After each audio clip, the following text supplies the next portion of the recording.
What can we tell you about ourselves? Well, there's plenty to tell you, but someone in I'll the sit down for a minute. Might talk for a few minutes.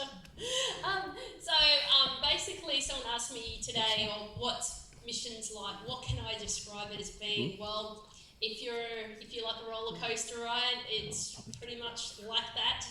I've been a Christian about 30 years, and obviously my husband I've been married to for 26, coming up 27. Heather is just one of our children. The other two send their apologies, they can't be here today.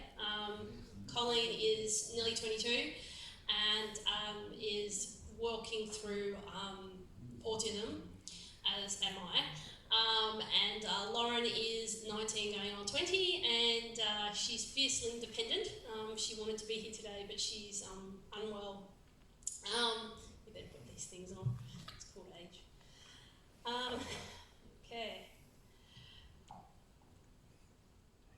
So how did we get to this point? Basically what actually happened is I've always been involved in multicultural stuff as a kid, primary school and all that. I was born in Ferntree Gully, so Little Italy, so Italians, Greeks, you name it. And over the years, came back to church, came back to Jesus, and some pastor in a church that we're in for a while said, if you haven't done anything, go on a mission trip. And you know when they tell you that, then you're in trouble. And that was 2004, went to Papua New Guinea for 3 weeks. Leaving my youngest guy, Heather was young then, so fast forward a few more years, and we became church members of the current church we're in. And they said, we're going to Thailand, and I'm like, well, I've done my mission trip. I don't need to go to another mission trip. I've done my duty. Thanks, no thanks. And but God had other ideas, and that's sort of how it started for us. I'd like to say that that was where we were going to end up. You have your point A, B, and you say to God, well, that's where I want to be. And he says, I got another idea for you. That's not where you're going to end up. But we go to Pan-Asia conferences every year held by Australian Christian Churches International, of which we are missionaries. And in 2017, while I was doing part of my degree, we had the big 3 things happen that changed everything. So we went from really, really high on the roller coaster to down. Thailand door closed. And, if anyone's ever been through that situation where you think that your season is going to be really enjoyable forever and then it just shuts without any warning, I think you know what it feels like. And we met with Eugene and Fiona, who are living in Japan. They've been living there for about 5 years now. And, we were just feeling a bit down. And we'd met them previous year, and he wrote on a serviette, I give my life to Japan sign here, and he pushed it right in front of me, and I'm like, well, God, this is not exactly where I intended on going. This is not. I'm like, no, I'll do the right thing. I'll think about this. I'll pray about it. And, Pan-Asia is usually 3 or 4 days, so I had plenty of time to pray about it. And then we thought about it, and then we thought about it, and we thought about it, and then we decided, why not? So I think when we talk about people about Japan and they go, come on, what's wrong with Japan? They're like 3rd GDP in the world, they're prosperous, they have anything. What could they possibly have that's, why would they need anything? So I'm going to get the slide up there, so I just have to click this to work out. Yep, all right. Is it going to work? Yep. That's part of the reason. That's just one city, that's Tokyo. It was very difficult to find statistics, so Japanese people being as they are, and it's deciding to do a transition. Yeah, I knew it would do that. That is an actual statistic. There are 8,000 churches, no matter what the denomination is, worldwide, and most of them don't have them. The population at the moment is 30% of them are elderly now. Most Japanese couples aren't having children. One of the reasons for that is overwork, and they don't have a desire to. And that's us. That's an old photo actually, but that's the three of us. And that's part of the reason why we came into this. The needs of the Japanese people are a lot deeper than this. That's one of our friends, Asano. We just met her at one of the festivals, and she's gone back to Japan now. And great girl.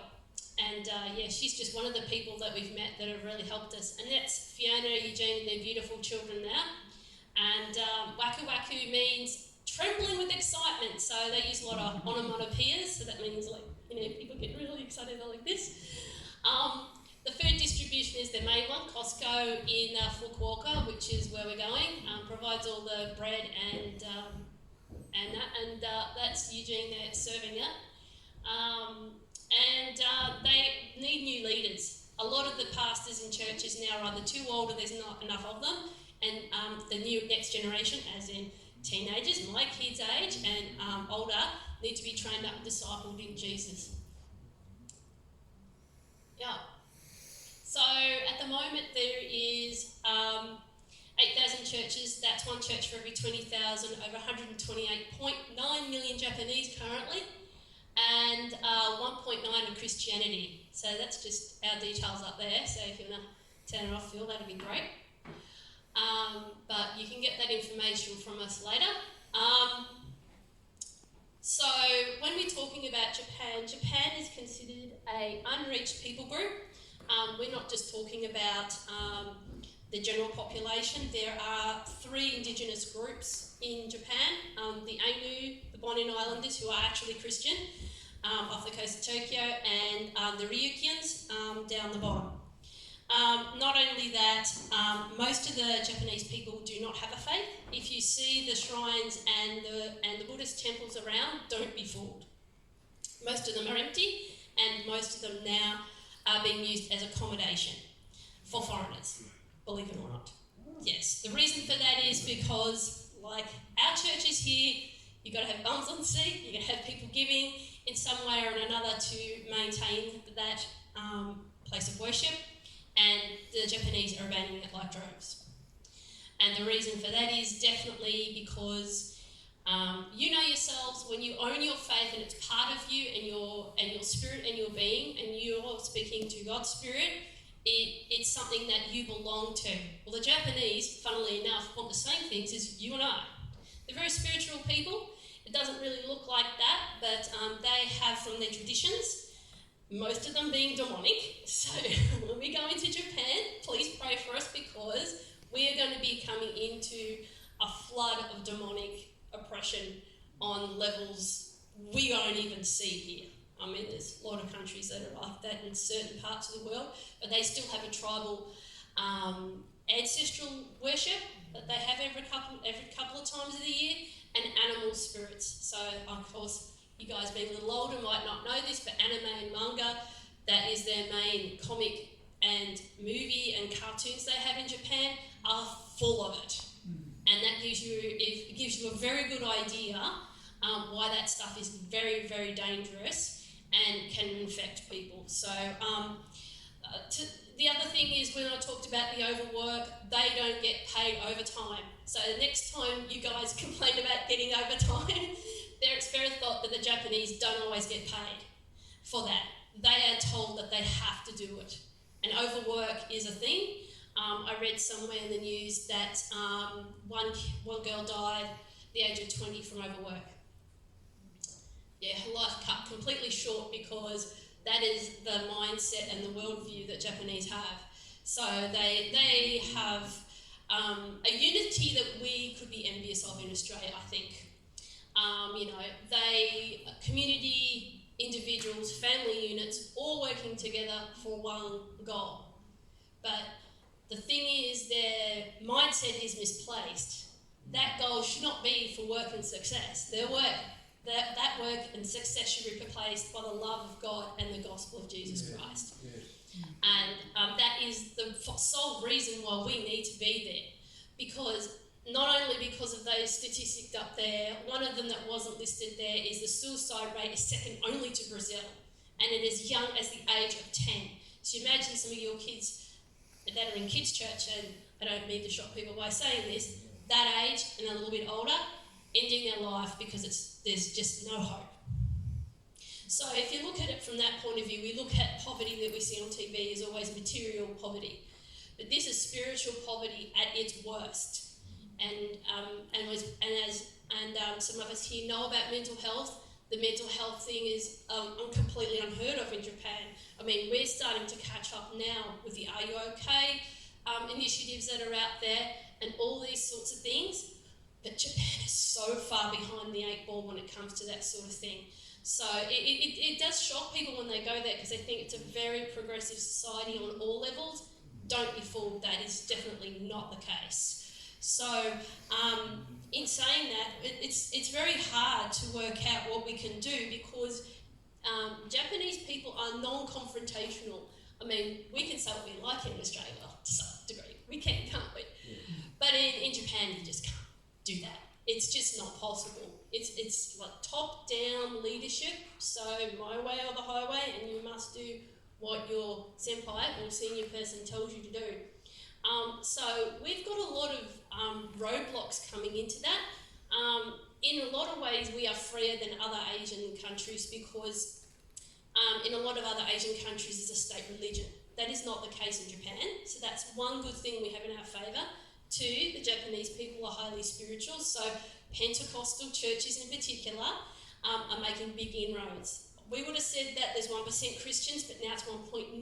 It's gone up 0.9%, praise God, in the last year, so that's good. And that's churches like Lifehouse in Tokyo and the Enjoy Church in Osaka that are actually making a big difference in those areas. So it's not only that the Christians are always the first on the ground when there's disaster in Japan.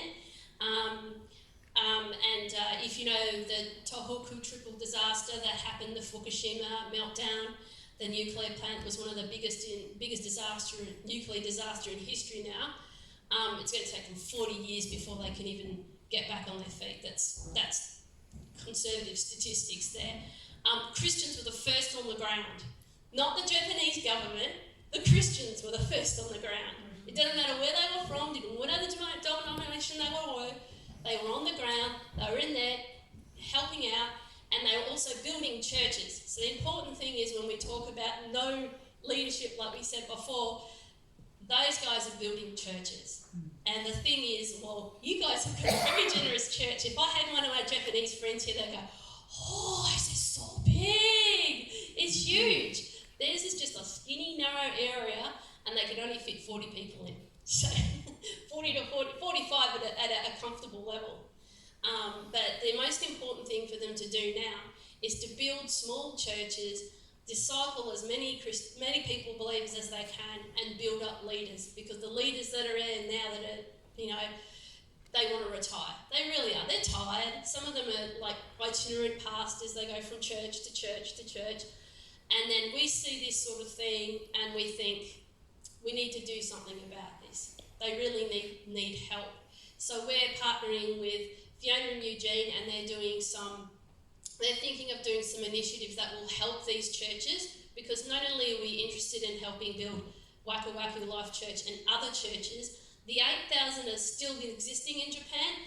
They're the guys who were here way before us. They had the history with the Jesuit priests, they had the history with the other missionaries in the past, and they're the ones that paved the way for all of us. So, as you guys are partnering with a church just over there, we want to do the same thing for these churches because, we can't reach everywhere. It's just, that is a huge harvest. It really is.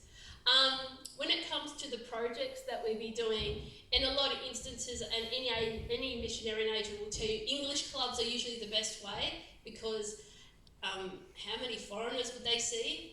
We've done some YouTube videos on cultural stuff recently. 2.2% of the population are foreigners. Not many. I think we could only count about 5 on our hands when we visited there in 2018.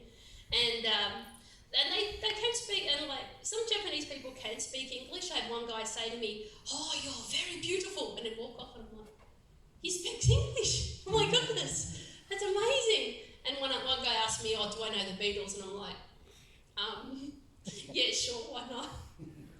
So, you get these sort of weird connections with them, but they're very relational. So, once you've gotten to know them a little bit and, and get through the facade, and they start to relax, and then their language goes from formal to informal. You know that you've made a lifelong friend because they're not the kind of people that are fickle with their friendship. Once a friendship is made, that's it. You are now inside that circle. And when that happens, it's a distinct honour. So that young lady that was up there, we are now lifelong friends. But that only happened like on a couple of chance meetings. For most Japanese, it would be a lot harder to do. But the other thing that was up there, we didn't really show up there, is people living in isolation. You're in a country town, I'm sure that there are people that would feel that bill. They have a word for them in Japan. They call them hikikomori, meaning recluses. These are people who have cut themselves deliberately off from society because society has rejected them. And they're our only person that can come into their lives to show them that even though they are rejected by everybody else, because it happened in Jesus' day, is Jesus himself. They need to have that heart of Jesus into their lives so that they know that they're worth something. Because the Japanese look at them and go, "Oh, you're not fitting in with our lane, you're not staying in our lane, you're not worth anything, what you're doing is criminal, and we don't want to have a bar of you." And I just think to myself, I've been in those situations. I've seen people in Australia that are like that, and you know what? They would not be allowed to be like that. Someone would come alongside them and say, "Come on, get out, come and enjoy things." I've been in that situation as a kid, bullied a lot. My sister has spina bifida. I had my up in the tree moment, and this tall girl goes, "What are you doing up there? Get down."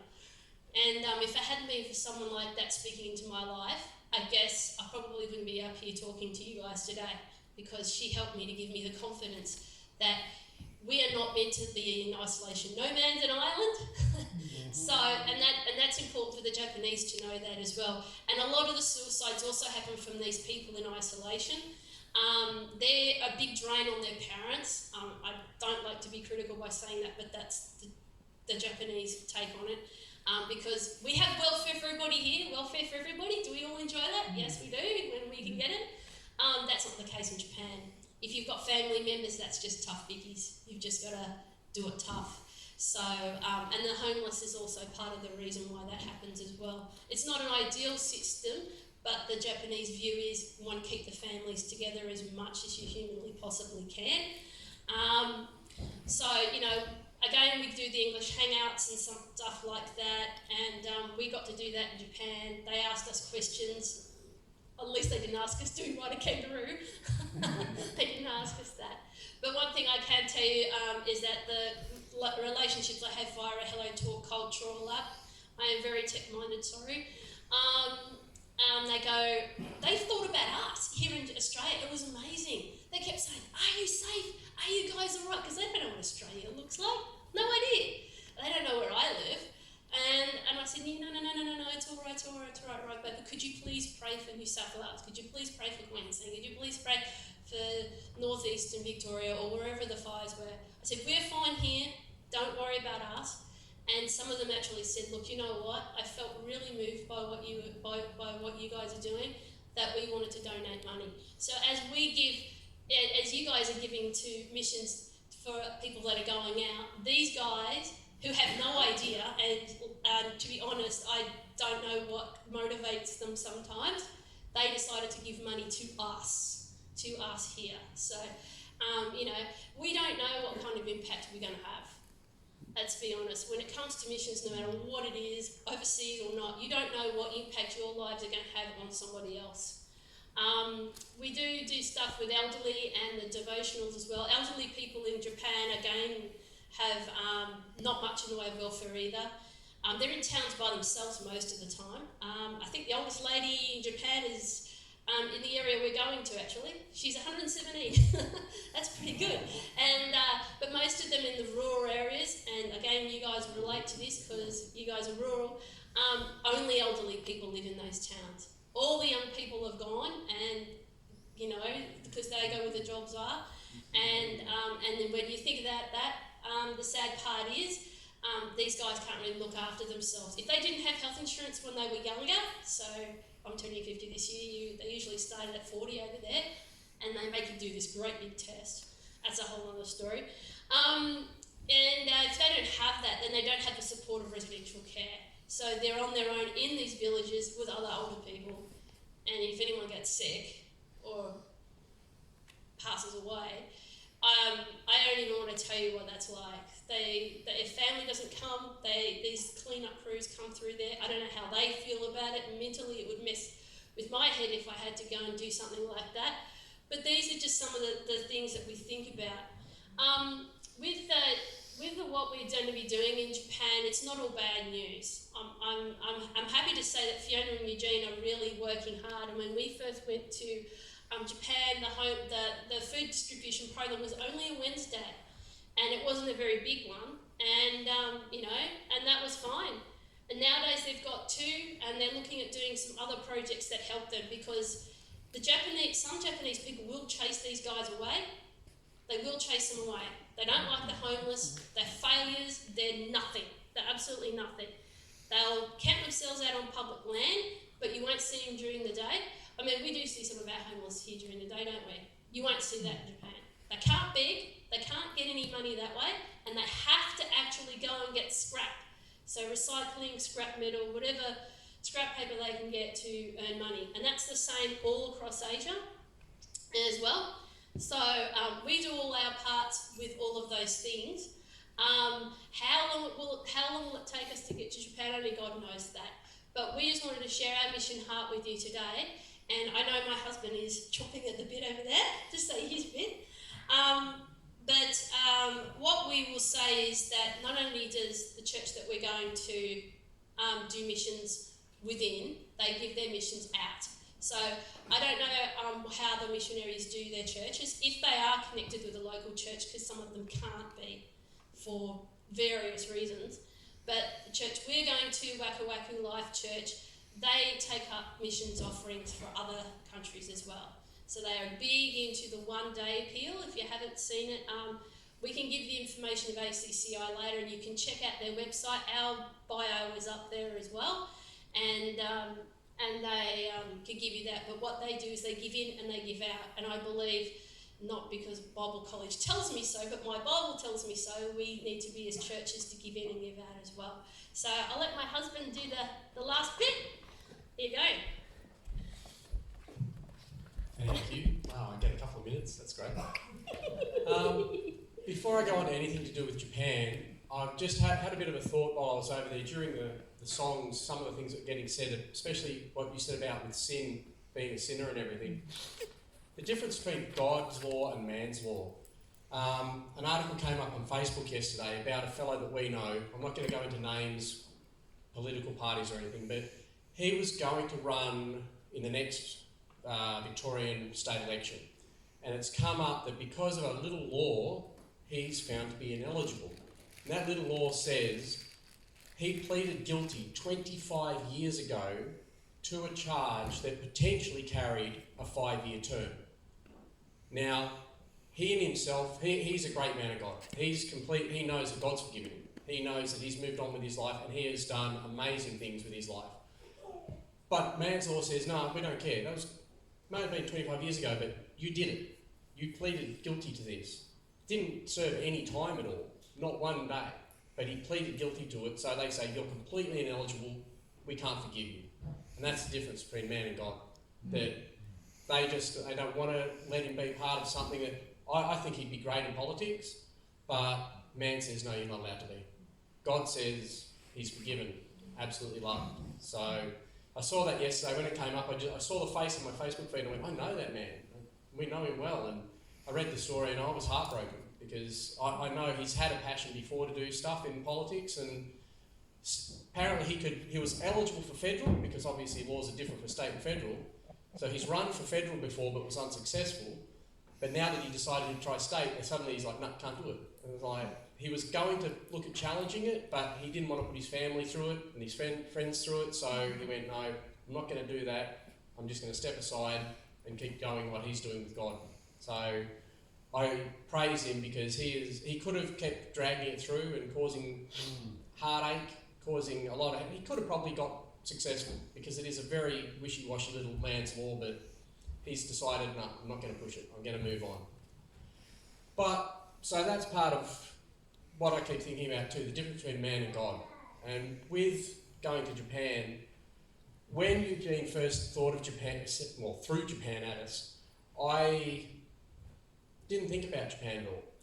Because the difference between my wife and I, my wife is very academically minded, whereas I'm very physically minded. I've done cabinet making, I work with my hands, I'm a factory worker. So when we were thinking about Thailand, there's a ton of stuff I can do there. I can go and help build people's houses, fix things, I can go in community programs, all sorts of stuff. When we thought Japan, I went, what am I going to do in Japan? I was lost. And it wasn't until we sat down with the Gavits, Eugene and Fiona, and had a good talk, my heart really sprung up about the homeless and that side of it. Because when we went over there, they had about 40 homeless. Now this is just one little park in one little prefecture of one city in Japan. So you can imagine how many homeless there are. And the homeless people in Japan, I don't know, it's amazing. When we got there, we pulled up at this local park. Now, they're actually registered. They don't just turn up at a park and drop off food. They're actually registered with the local authorities. So if you're homeless, you're hungry, you need something, you can go to the authorities and they say, oh yeah, these people at this park on this day, you can go down there and they've got something for you. So they're actually registered with the local authorities, and whenever they turn up, there's always one or two people from the local government there to oversee it, make sure everything's done right. But when we rolled up in the van, before we even got out of the van, you could see the row of homeless. They'd been standing there for up to an hour waiting for us to turn up. And some of them walked out of the queue, came over to the van, got the tables out, got all the food out, set everything up, and then walked back into the queue. Just quietly, peacefully, not a word being spoken. And I couldn't believe that this was a bunch of homeless rabble that you hear about here in Australia. And I mean, unfortunately, some homeless do give things a bad name in Melbourne, but it was just, you wouldn't even think they were homeless. They were dressed casually, they weren't rough, it was just like a group of people lined up waiting for anything. And it was so touching to see the way they approached everything. Eugene went down and told them, we've only got a certain amount today. We can't give you a lot. So can everyone just take one item, and then if there's enough left over, you can come back and grab more. And it was so quiet. They all just walked up, grabbed one item, some went straight away, some hung around, and it was an amazing, it was an amazing sight to see. And after that I went, yeah, all right, I can see how I can get involved in this. And when they said that they're going to be looking at doing more, there's a program they're looking at, which I'm not allowed to say anything about yet because it's under wraps, but if it goes off, it's going to be a really big thing for Waku Waku Life Church to do in that area and really, really help the homeless. What Julie was saying about how the Japanese can quite often shun the homeless, Eugene gave me one example.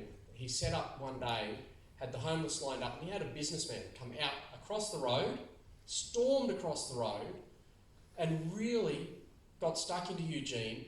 How dare he encourage these homeless to hang around and ruin this man's business? That's what he thought of the homeless people. They were ruining his business. They were quietly standing in a park, like could have been any group of people standing in a park, but this man was aware they were homeless, so he wanted them gone. He didn't want them anywhere near his business because it was ruining his business. And that's how, talking in generalities, the Japanese people look at homeless. And that's a really sad thing because they need help like anybody else. And one thing that I will emphasise the statistic to make it I don't like putting things like this, but talking about the suicide as young as 10, last year a statistic came out, the 10 to 14 age group of children in Japan, the highest cause of death is suicide. No other disease, no other accidents, nothing. Suicide is the highest rate of death in that age group. So Waku Waku Life Church is trying to do something about that. They've got a lot of roadblocks that they've hit because of government red tape. Japanese government doesn't like admitting suicide problems. So when you say, we've got this thing, we want to go out into the community and help people recognise, help prevent suicide. The Japanese government have hit them with that much red tape. They reckon they'd need a group of about a dozen people in Japan just to work on the program, which at the moment, there's 2 of them. We go over there, there'll be 4 of them. Still not going to be enough, but it's still a program that they want to get going eventually, that they can take out to businesses, sporting groups, anything like that, just to try and help people understand and encourage that it's something you can talk about, it's something you can work on, and it's something that you don't have to just stick in the back room and forget about. Because that many people, second only to Brazil in the world, I mean, that's not a statistic you want to be known for. So there is a lot of things to do in Japan. It is an amazing place. We were only there for 6 days. I could have stayed there for 6 months just for a holiday to see everything. The culture, the people, it is an amazing country, and we are really looking forward to getting there. Obviously, we've got a road ahead of us. Our plan at the moment, obviously, God knows what is happening and what will happen, but our plan at the moment is tentatively the end of this year. Once Heather finishes her year 12, then she's got to make a decision whether she wants to come with us or not. She can always stay with her grandmother and continue uni or whatever here, but it's an open thing at the moment, so we'll leave that with her to decide and pray on.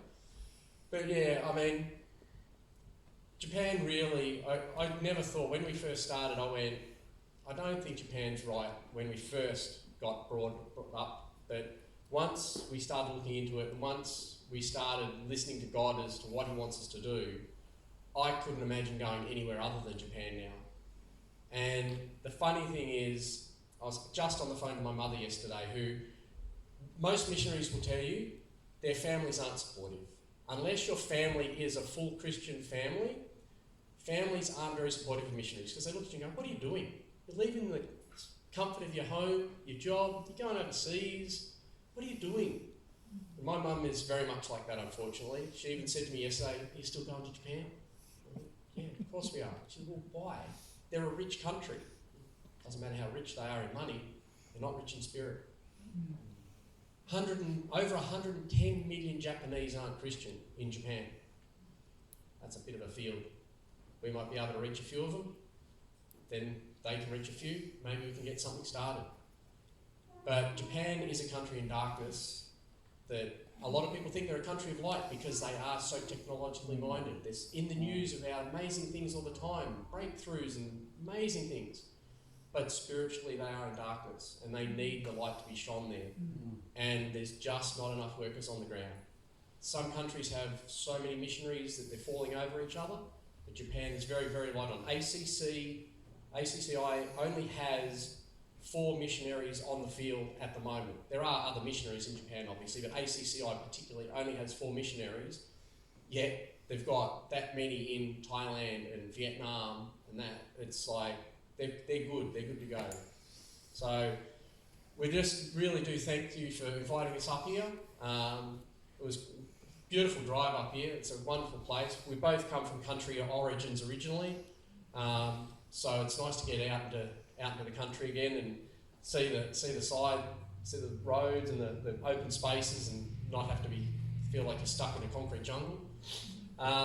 But we know we've got a lot more of this to do, a lot of more churches to visit, regional events coming up in the next few months. So it flicked up only quickly, but we do have a Facebook page and an Instagram page, which is under Connecting Japan Ministries. If you follow those, you'll see events coming up, you'll see what we're doing, things we've got planned.